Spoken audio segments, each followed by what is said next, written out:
Então vamos lá, vamos retomar. A gente encerrou justamente no tratamento dos sujeitos do crime, não é isso? No finalzinho do último bloco, a gente trouxe para você o sujeito ativo. Crime comum, qualquer pessoa pode praticar o delito de homicídio. Crime comum é aquele em que não se exige nenhuma qualidade ou característica especial daquele sujeito ativo. E aí ficamos de analisar agora no início desse bloco e seguindo no entendimento da matéria, o sujeito passivo. Então vem comigo na tela, olha só. Quem é o sujeito passivo do crime de homicídio? Vamos lembrar, sujeito passivo também estamos diante de um crime comum, qualquer pessoa pode ser vítima, obviamente eu não exijo nenhuma qualidade ou característica especial do sujeito passivo, portanto ele é comum, qualquer pessoa pode ser vítima do crime de homicídio, beleza? Agora pessoal, eu te disse o seguinte, qualquer pessoa pode ser vítima do crime de homicídio, e eu faço uma pergunta para você, vamos imaginar o seguinte, e se o agente quiser matar o presidente da República, ou então o presidente da Câmara dos Deputados, do Senado Federal ou do Supremo Tribunal Federal? Veja que nós estamos aqui analisando justamente a linha sucessória da presidência da República. Então veja que o agente agora ele resolveu matar ou o presidente da República ou qualquer um daqueles que se encontram na linha sucessória da presidência. O presidente da Câmara, o presidente do Senado ou o presidente do STF. E agora, se a vítima do crime é exatamente essa daí? Nós estaremos falando do crime de homicídio previsto no artigo 121 do Código Penal? Artigo 121 do Código Penal te disse que o sujeito passivo pode ser qualquer pessoa. Obviamente, em razão do que eu te disse acima, você vai me responder o seguinte: professor, se qualquer pessoa pode ser vítima do crime de homicídio, se o agente quer praticar o crime de homicídio contra qualquer um, ele responderá pelo artigo 121. E aqui que fica interessante. Vem aqui comigo, olha só. Quando eu estou diante dessas vítimas específicas, eu tenho que analisar qual é a finalidade do agente quando ele pratica o delito. Por quê, professor? Porque, a depender da finalidade do agente, eu posso ter uma alteração no crime praticado por ele. Se ele simplesmente mata o presidente da República porque ele não foi com a cara do presidente da República, então imagine que o vizinho da Dilma não foi com a cara da Dilma por conta de uma festa que ela fez no dia anterior, ele ficou brabo, quando a Dilma sai, indo trabalhar, ele consegue vencer a segurança, atira na cabeça da Dilma para que ela deixe de causar transtornos à vida dele. Ou seja, foi um crime praticado sem nenhuma motivação política, um crime praticado simplesmente em razão de um desentendimento entre vizinhos. O agente que pratica o crime de homicídio contra a presidente da República, nessa hipótese em que eu te narrei, sem a motivação política, ele responde pelo artigo 121 do Código Penal. É o crime de homicídio. Afinal de contas, qualquer um pode ser vítima, inclusive o presidente da República. Veja que, sem motivação política, estamos falando do crime previsto no Código Penal. Logo, você percebe que, havendo motivação política, o crime já não será mais o do artigo 121, e é justamente esse o detalhe que eu quero trazer para você.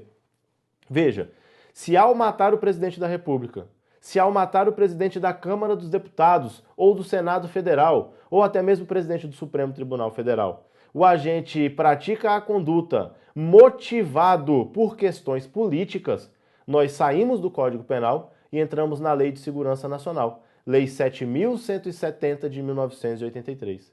Essa lei traz para a gente um crime específico em seu artigo 29, que trata desse crime de homicídio, praticado contra essas pessoas que eu narrei, desde que o agente possua uma motivação política. Então é o seguinte, a vítima é presidente da República, da Câmara, do Senado ou do STF, havendo motivação política, não estamos no 121.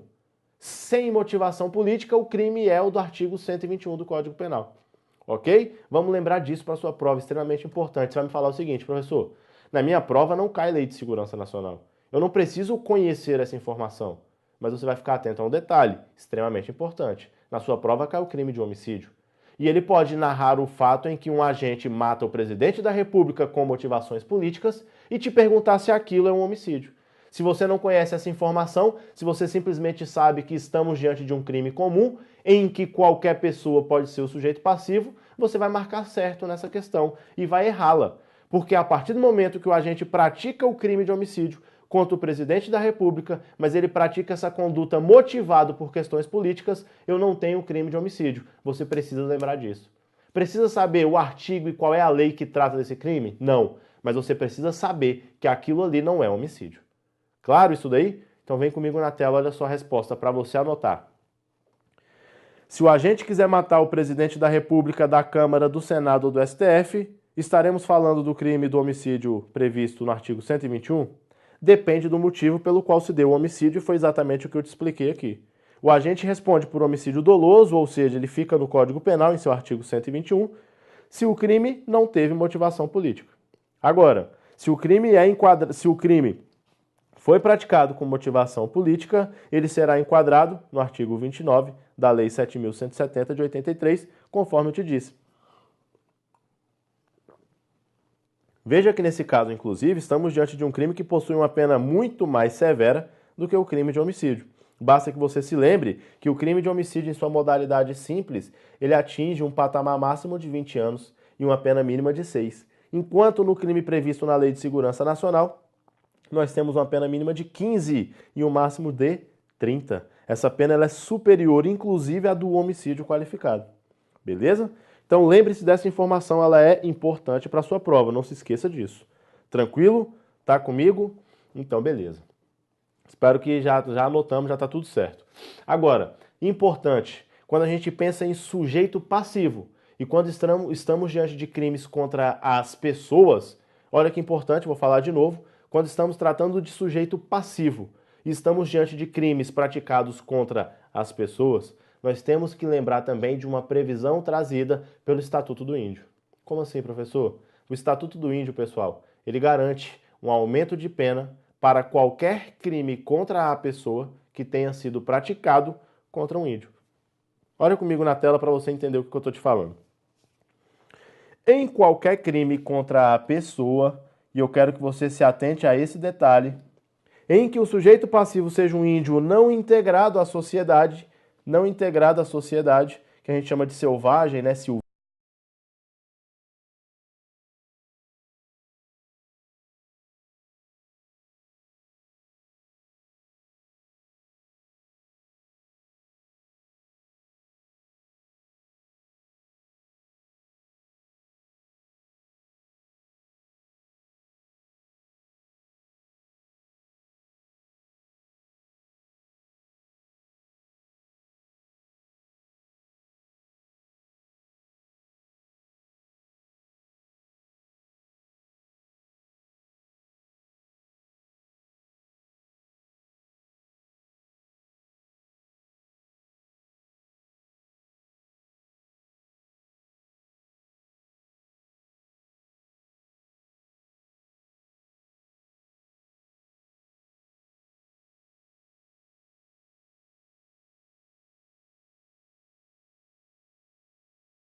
ou saúde de outrem.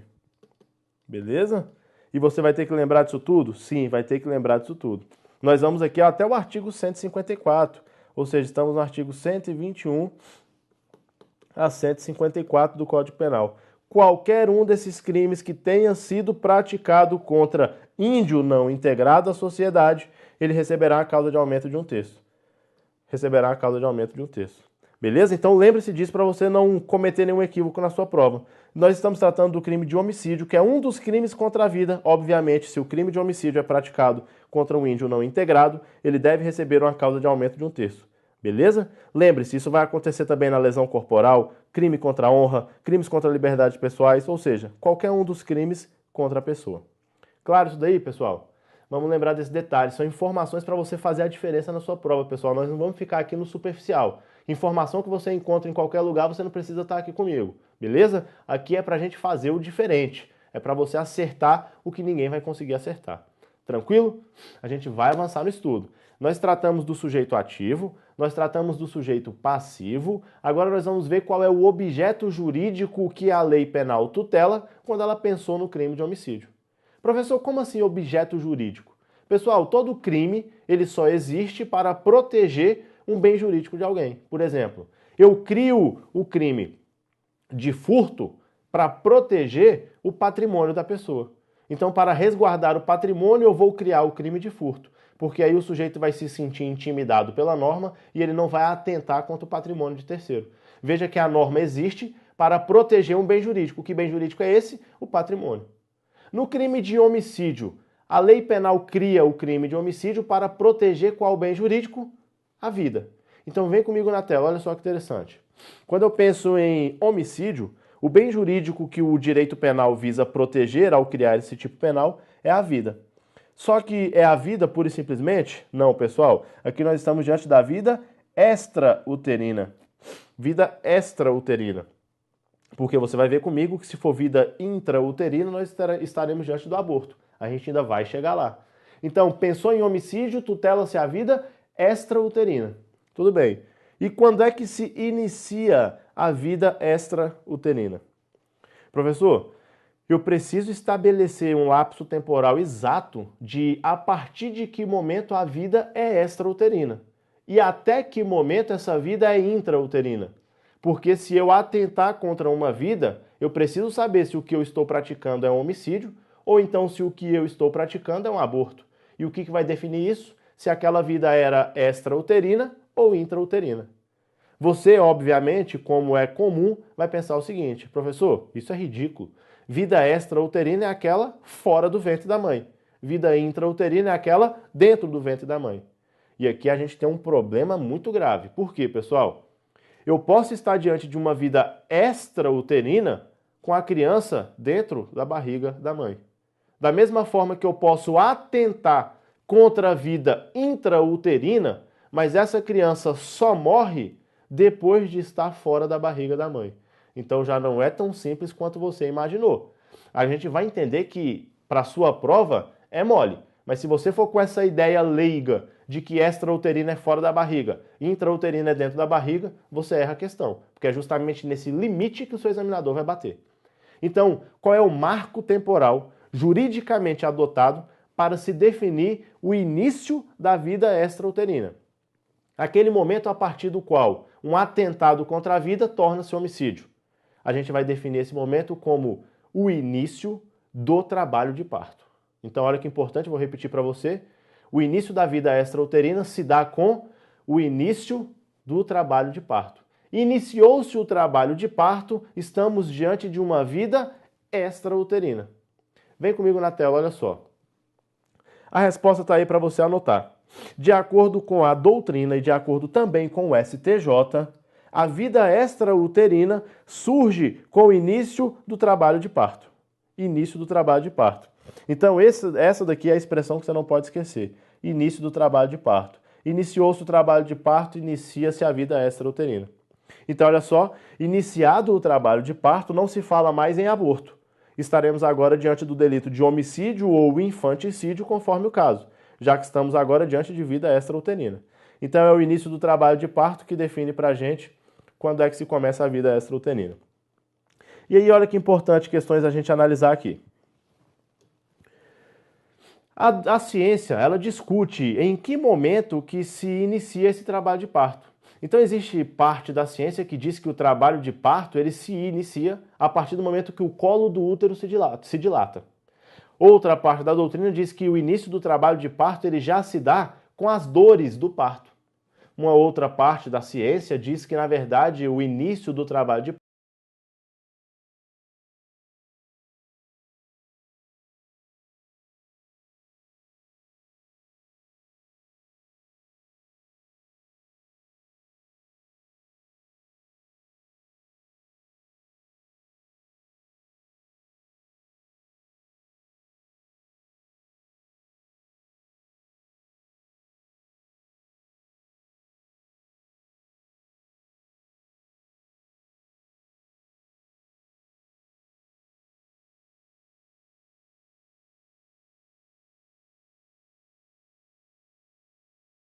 não se consumasse. Ela já tinha muitos filhos e não queria ganhar mais aquele. Só que veja, ela já chega ao hospital em trabalho de parto. O médico atende ao pedido da gestante e mata a criança. Esse médico praticou aborto ou esse médico praticou homicídio? Veja que a criança está dentro do ventre materno. Mas a questão te afirma que, apesar da criança estar dentro do ventre materno, a gestante chegou ao hospital em trabalho de parto. Pessoal, se o trabalho de parto já se iniciou, um atentado contra aquela vida, ainda que na barriga da gestante, considera-se homicídio. Porque se o trabalho de parto já se iniciou, significa que eu tenho ali uma vida extrauterina. Portanto, esse médico que pratica um atentado contra a vida dessa criança responde por homicídio. Beleza? E não por aborto. Apesar do feto ainda estar na barriga da mãe. Então, o importante para você na hora da prova é lembrar. Calma aí. O trabalho de parto já se iniciou ou não? Iniciado o trabalho de parto, esquece aborto. Ah, mas o neném está dentro da barriga da mãe. Beleza, mas o trabalho de parto já se iniciou? Homicídio, porque aquilo ali é vida extrauterina. Ficou claro?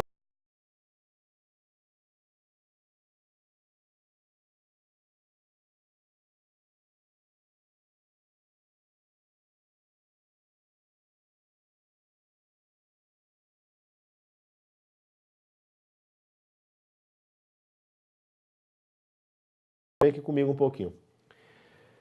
A gente sabe que o direito civil exige que a pessoa, que o neném respire para que ele adquira os direitos de personalidade. E aí é algo que acontece no direito civil, é uma exigência. Se o neném nasce e não respira, ele não era em nenhum momento pessoa detentora de direitos. Então, nasceu, respirou, ainda que por um breve segundo, ele adquiriu personalidade e os direitos oriundos da personalidade. Isso lá para o direito civil. Agora, para o direito penal, o nascimento desse bebê exige a respiração para que exista ali um crime contra a vida? Olha o que eu estou te perguntando. Se um médico pratica um atentado contra um nascituro que não respirou, ele praticou o crime de homicídio? E aí essa pergunta foi discutida porque houve a prática de um homicídio culposo por médicos durante um aborto, durante um parto, e ficou questionando-se na justiça, até que isso chegou ao STJ, se efetivamente aqueles médicos teriam praticado um homicídio, já que não havia a prova de que aquele nascituro tinha respirado.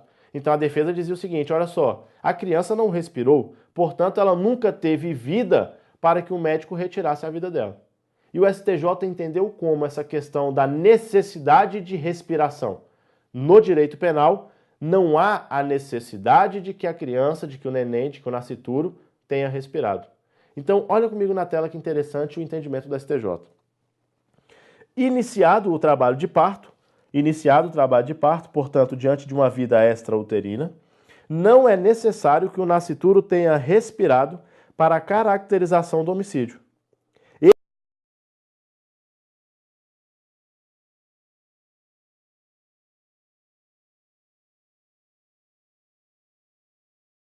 Isso daqui colide com o entendimento que você traz do direito civil. Se a pessoa não respirou, ela não adquire direitos de personalidade. Isso lá no direito civil. No direito penal, se a pessoa não respirou, significa que ela não viveu? Errado. Esse não é o entendimento do STJ. Para o STJ é desnecessário que o nascituro tenha respirado para que se caracterize um homicídio. E eu trago a questão recente que te comprova o que eu estou te dizendo.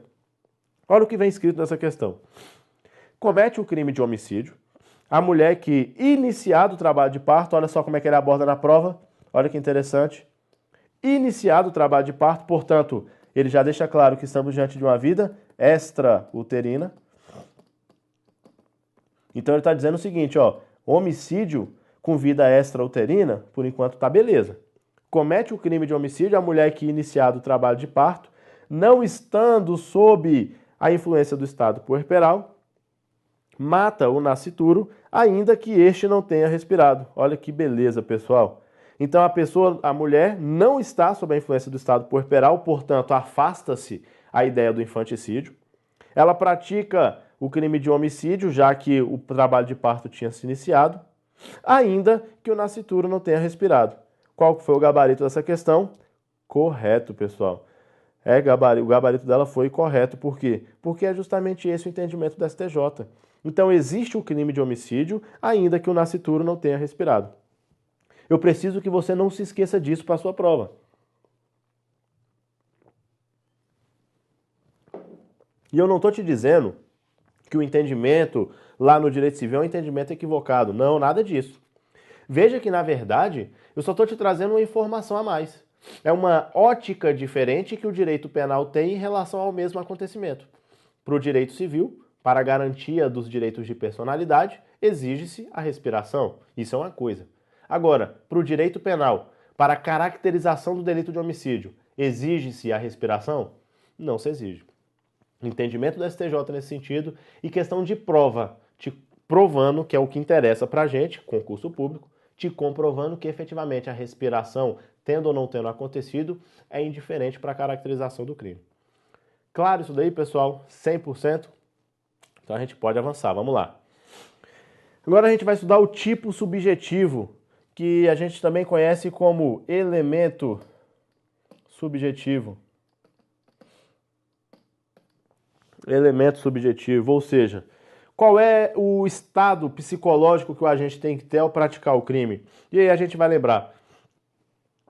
O crime de homicídio ele pode ser praticado a título doloso ou a título culposo. Eu posso punir tanto o homicídio a título de dolo, e aí seja dolo direto ou eventual, como a título de culpa, e aí seja culpa consciente ou inconsciente. Ok? Lembrando, pessoal, quando eu penso no delito de homicídio, eu exijo que o agente possua uma finalidade específica para a prática do crime? É necessário que o agente queira algo especial quando ele pratica aquele resultado morte contra a vítima? Não. Então o que eu tenho aqui no elemento subjetivo é o seguinte: o crime ele vai ser punido a título doloso ou culposo, mas eu não exijo finalidade específica do agente. Então olha aqui comigo na tela. Não se exige finalidade específica do agente. Ou seja, não me interessa a razão pela qual você matou. Se você matou, você responde pelo crime de homicídio. É lógico, pessoal, e aqui, pelo amor de Deus, eu quero que você lembre de informações que a gente já trouxe. Eu estou te dizendo que para a caracterização do homicídio eu não preciso de nenhuma finalidade específica. Mas vamos lembrar comigo? Se o agente tem a finalidade específica de motivação política e ele pratica o crime contra presidente da República, da Câmara, do Senado ou do STF, obviamente eu não estou diante do crime de homicídio.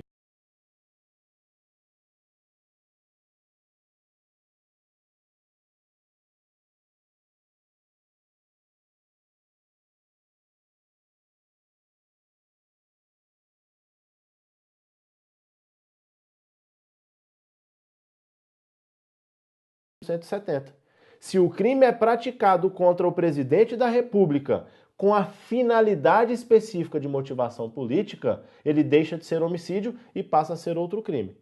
Então, a regra é a seguinte: independentemente da finalidade do agente, se ele mata alguém, ele responde por homicídio. Agora, obviamente, em casos especiais, a finalidade do agente pode fazer com que se altere a tipificação legislativa. E a gente viu esse caso. Lembra disso daí comigo? Tranquilo. Da mesma forma, se quando o agente pratica o crime de homicídio, a finalidade dele é destruir um grupo nacional, étnico, racial ou religioso, eu estou diante de um agente que praticou o crime também de genocídio. Então ele pratica o homicídio, mas a finalidade especial no homicídio praticado faz com que ele responda também por outro crime, o crime de genocídio. Então olha que interessante. Eu não exijo finalidade específica para a prática do crime de homicídio. Mas a finalidade especial em determinados casos, ela pode gerar um outro crime ou então acrescentar um crime diverso. Então ela caracteriza um crime diferente ou então ela acrescenta ao homicídio praticado um outro crime. É o exemplo do genocídio, é o exemplo da Lei de Segurança Nacional. Você já conhece a Lei de Segurança Nacional, você já conhece o genocídio. Você vai botar essa observação. Cuidado! Quando existir finalidade específica do agente, esse crime pode ser diferente. Eu não exijo finalidade específica para a prática do homicídio, mas havendo finalidade específica, posso estar diante de crime diferente. Tranquilo isso daí? Beleza. Pessoal, vamos analisar agora comigo na tela a consumação do delito de homicídio. Você quer deixar claro? A gente pode, vou colocar a observação para você. Cuidado, te ajudar a escrever. Vamos lá, fica atento com isso aqui. Cuidado. Em determinadas situações, então olha só, em determinadas situações, a finalidade específica do agente. Então, em determinadas situações, a finalidade específica do agente pode caracterizar crime diverso. E aí eu vou botar aqui o exemplo, você já conhece o exemplo. Artigo 29 da Lei 7.170 de 83.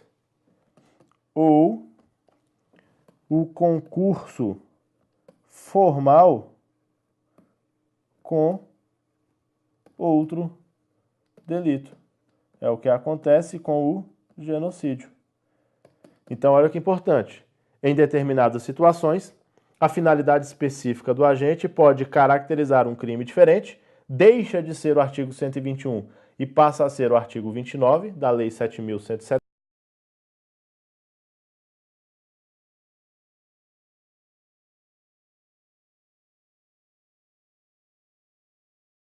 Pelo crime de genocídio. Então, o crime de homicídio é um crime que não exige finalidade específica, mas que em determinadas situações, em razão da finalidade do agente, pode gerar para a gente uma dessas duas consequências. Tranquilo? Então a gente vai mais tranquilo agora a analisar a consumação do crime de homicídio. Quando é que ele se consuma? E aí, pessoal, eu trago a informação para você. A consumação do crime de homicídio se dá com a morte da vítima. É um delito material, ele exige a morte da vítima. E aí o interessante aqui é o seguinte: da mesma forma que a gente discute quando é que se inicia a vida extrauterina, a gente também precisa cravar quando é que se encerra a vida. Porque o delito de homicídio, ele só resta consumado a partir do momento em que aquela vítima morre. Ou seja, a partir do momento em que a vida cessa. Então eu preciso descobrir em que momento a vida acaba. A partir daquele momento o crime de homicídio estará consumado. E aí a gente tem hoje tranquilo isso na nossa legislação. A lei que trata dos transplantes, ela deixa claro para a gente que a morte do agente, ela é cientificamente considerada morte quando ocorre a cessação das atividades encefálicas. Então é o seguinte, pessoal, parou a atividade cerebral, caracterizou a morte. Essa é a definição científica para o fim da morte, que já foi inclusive incorporada ao nosso ordenamento jurídico. Então hoje a gente tem um momento muito bem delimitado para esclarecer quando é que ocorre a morte do agente. A morte do agente ocorre quando cessa-se a atividade cerebral. Então olha que importante, coloquei essa observação para você na tela. Em que momento que se ocorre, em que momento se dá o fim da vida? A morte ocorre com a cessação da atividade encefálica. De acordo com a Lei 9434 de 97, seu artigo 3º, né, a lei que trata dos transplantes, o artigo 3º diz pra gente o seguinte: eu vou ler só o que eu sublinhei e negritei, para você entender a lógica do raciocínio. A retirada pós-mortem deverá ser precedida de diagnóstico de morte encefálica. Então, primeiro vamos analisar aqui só o que eu grifei. Ele está te dizendo o seguinte: a retirada pós-mortem, ou seja, a retirada depois da morte, ela só pode ser realizada se você me garante que a vítima está morta. Para eu considerar uma retirada como uma retirada de órgão pós-mortem, uma retirada de órgão depois da morte, você deve me comprovar que a morte aconteceu. Ok. E como é que eu comprovo que a morte aconteceu? De acordo com a própria lei, essa morte tem que ser precedida de diagnóstico de morte encefálica. Então veja que o entendimento científico que foi inclusive colocado na norma, ele diz para a gente o seguinte: a partir do momento da morte encefálica, eu estou diante do fim da vida. E aí eu autorizo a retirada de quê? Tecidos, órgãos, partes do corpo humano, que são destinados a transplante ou tratamento.